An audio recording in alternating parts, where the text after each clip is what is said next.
Good morning, and thank you for joining us at the 2022 MCPS Pride Town Hall. My name is Greg Mullenholz, and I'm the proud principal at Ashburton Elementary School, which is located just a few blocks from where you're currently sitting right now at Walter Johnson High School. Our session is entitled Mirrors and Windows, Prioritizing Inclusive Elementary School Culture. The story you're going to hear today is one of an elementary school who knew that we weren't reflecting our LGBTQ students and their families, and we also knew that we needed to change the way that we did things. What you'll hear in this session is our story, our community, and our voice. We'll start by talking about the change process that we went through as a school community so that we could better meet the needs of our LGBTQ plus students and their families, and so that we actually reflected who we are as a community. We'll talk about the logical reason for change. We'll tap into the emotional reason for change, and we'll also talk about the professional learning and the changes that we had to make as a community. You'll then hear from our LGBTQ students and their allies, our school staff, parents, and later MCPS Central Office staff on their reflections about the journey that we've taken together. This is not one person, this is not one voice who's made this possible, but really an overall community initiative. At the end of the session, there will be a panel discussion with questions and answers, many of those questions being asked of our students and answers coming from all of the panel members. As we begin this session, it's important to understand that we recognize that we needed a change. We heard from our students, our staff, and our families that our school culture and our school climate was not an affirming one for LGBTQ plus students and their families. Our values as a school were not overtly reflective of the needs and the values of our LGBTQ students and families. And so we had to change. We also recognized that some of our students were bullying our LGBTQ students and their allies on the playground and in other spaces. And we also recognize that there's a lot of research around the impact of LGBTQ youth being bullied, tying to suicide rates and mental health issues. Research has continually shown that in order to Research has shown that for any change to be meaningful and long lasting, we have to tap into the logical reason why we're going to make that change. In this case, all students deserve a safe space to learn and to grow. No one would argue with that. But we also logically have to recognize that the bullying of LGBTQ students, which doesn't make somewhere safe to brain-based research has shown that in order for any change to be meaningful and long-lasting, we have to tap into the logical reason as to why we're making that change. In this case, all students deserve a safe space to learn and to grow. No one would argue with that. But logically speaking, we also recognize that when someone is bullied, they are not in a safe space to learn and grow. We know that the bullying of LGBTQ students is a byproduct of the heteronormative status quo culture that exists in many of our schools and that we may not recognize because we are a part of that culture. Research further shows that in order for change to last, we have to tap into the emotional side of it. Again, in this case, as a result of that bullying, 65% of LGBTQ students in middle school reported being bullied, and 30% of those students reported that they had attempted suicide.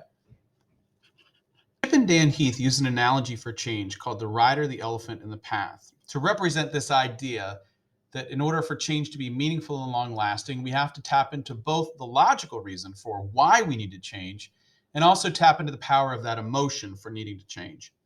In this case, the rider is TQ Star, and TQ Star knows that we need to change. Even perched up high atop the elephant, TQ Star can see the final destination of where we want to be as a school culture. The elephant represents the emotional side of change. That's where the power comes from, the motivation, but also the resistance. When an elephant doesn't feel safe or doesn't have a clear path, an elephant will resist. Elephants in the movies that are knocking over trees and creating pathways just don't exist in nature. Elephants are very powerful when they are motivated, and so we have to motivate that elephant emotionally to head in the right direction. And the only way to do so is to create a clear path for change, knocking down barriers, knocking over the trees and the plants, the obstacles that stand in the way of the elephant, helping the elephant to feel safe, and the power of emotion propels us forward towards change. So as our schools pushed forward with this change to our culture, we've directed the rider. We've really looked hard at the needs of our LGBTQ students and their families. We've worked to increase representation in our curriculums, through the novels that we're reading, the stories that we're sharing, making sure that we have LGBTQ characters as main characters and not simply these throwaway characters where we check the box. We've also revamped our media center, both hard copy books that children can check out of the media center that are more representative of our LGBTQ families, and also in the way that we do our read alouds. We do digital read alouds, we post them on our website, make them readily available, and we're using a lot of our LGBTQ stories as a way to better represent who our families are. We also look at the motivation of the elephant or the emotional side of it. We know that for some, this work is uncomfortable and there's a fear, there's a paralysis that comes with it, being worried about saying the wrong thing or doing the wrong thing. And so we've really addressed that to say that we have to feel uncomfortable. We have to be able to recognize who our families are, who our students are, and make sure that we're meeting their needs and that we're responding to our bias appropriately. Now, to get to that point, we've had to create a path that includes a lot of professional learning for our staff. We worked with the Office of Student Welfare and Compliance. They've come out and trained us. They've worked with us. We've created and developed our own trainings for staff. Most recently, a staff session that was required for all on meeting the needs of our LGBTQ students. We've also created a family resources website that enables our families, both LGBTQ and those who are not, to have access to the learning from our Ashburton Allies program, as well as the resources where they can foster conversations and learning in their household. As I spoke about before, we've made a lot of additions to the curriculum itself. And what we're most proud of is that out of all of this work around policy and regulation and law and research and everything else, we've created this Ashburton Allies program, only the second LGBTQ student club in MCPS. And we're very proud of the results of that. And you're going to hear from some of our students that are a part of the Ashburton Allies program here just shortly. So let's hear from our staff and let's hear from our students about all this work that we've done and whether or not it's actually changed the culture.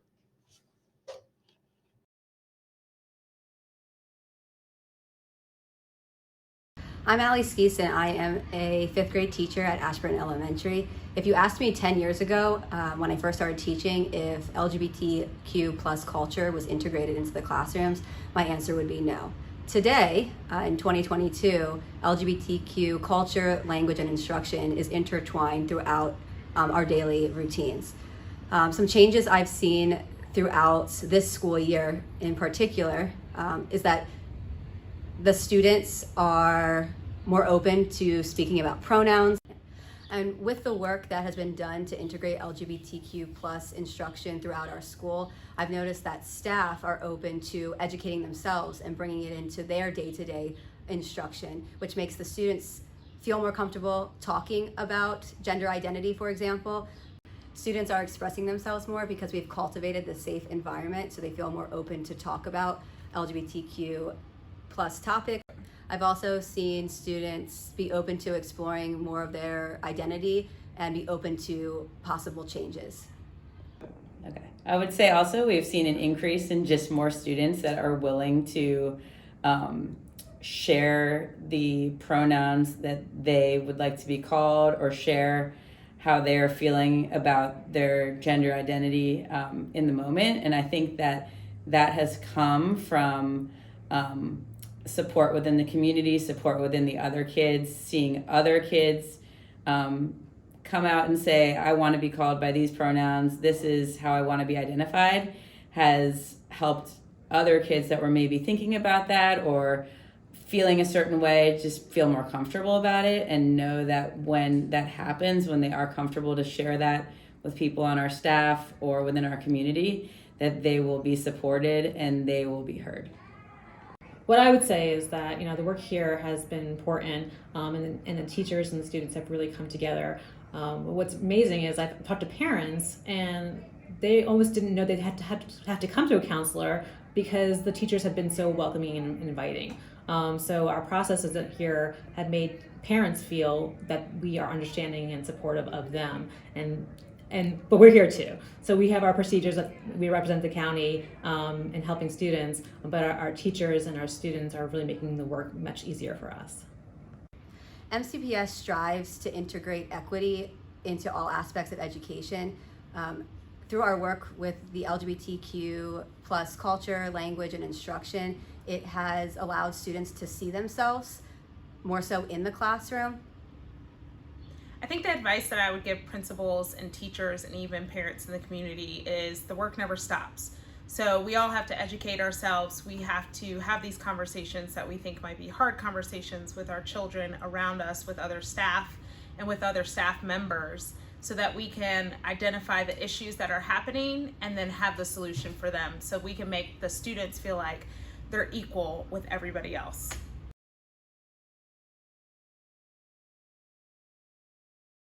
The Ashburton Allies Club is a place where you can express yourself as an LGBTQ member or as an ally to basically talk about your experiences in life and things that people have said toward you or around you and ways to deal with it.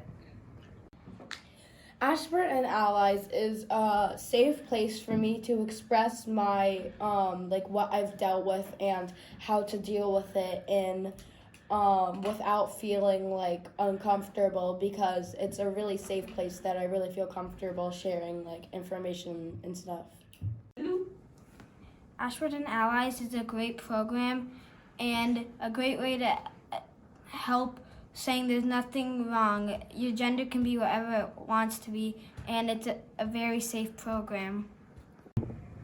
What I'm learning in Ashburton Allies is like how to accept the fact that it's okay how you feel and how you identify as, and yeah, that's all. Ashburton Allies has been a really fun experience to go and talk about like what's going on and like stuff to say back to homophobic people without starting a huge argument, and I think that's really important. Ashburton Allies is really fun, and I look forward to going there to learn new things every week and how to respond to people who say things that are inappropriate or not nice to the LGBTQ plus community and how to respond to it. So in Ashburton Allies, we're learning how to accept ourselves and understand that some people won't accept us and stuff like that.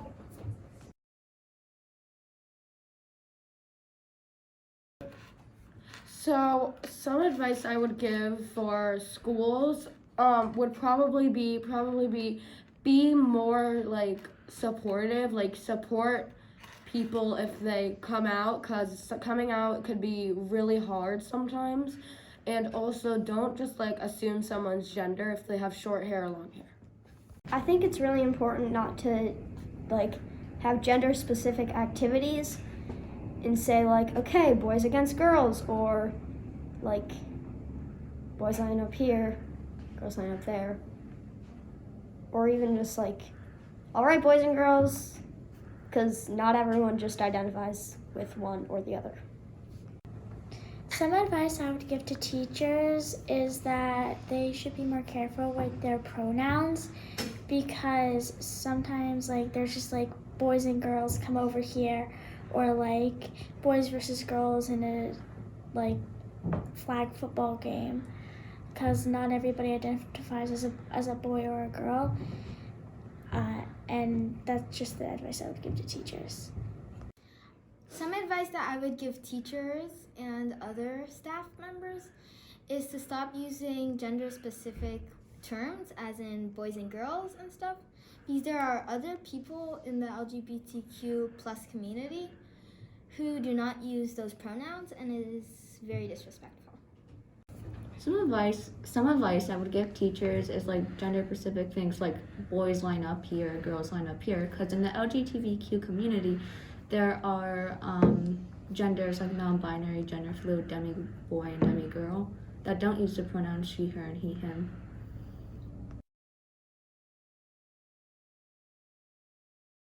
Children, peeps, Y'all. People. 5th graders, 2nd graders, 12th graders. Peepsicles. Team!